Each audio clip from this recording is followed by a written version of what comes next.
రాజముద్ర ఉంటేనే ప్రవేశం.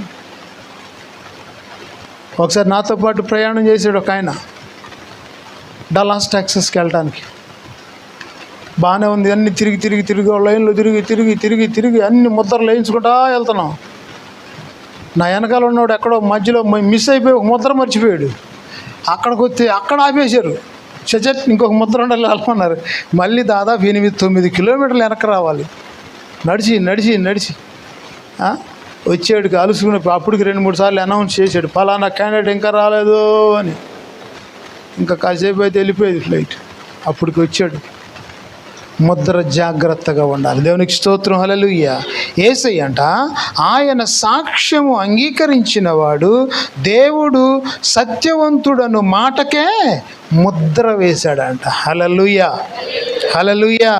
ముద్ర వేశాడు. ఆయన పేరులోనే ఉన్నది సత్యవంతుడు, ఆయన పేరులోనే ఉన్నది యథార్థవంతుడు, యేసయ్య నామములోనే ఉన్నది యథార్థత. హల్లెలూయా. అది నా యేసయ్య గొప్పతనము, అది నా యేసయ్య గొప్ప. అందుకనే ఆయన ధర్మశాస్త్రం, మన మూలవాక్యానికి వద్దాం ఒకసారి చూడండి. 7వ వచనము, ధర్మశాస్త్రము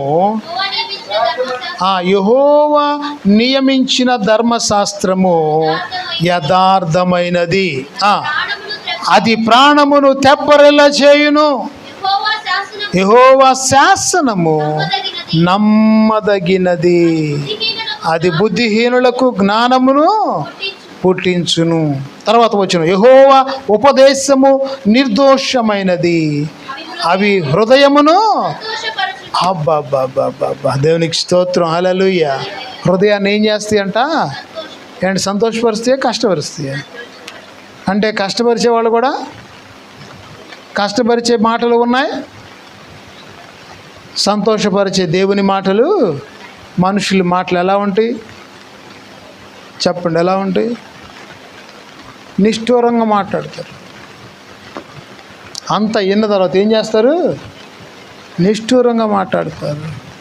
ఏమో అట్టుండేదాన్ని ఎట్లా అయిపోయేవేట అంటారు. ఏమకేం పోయింది,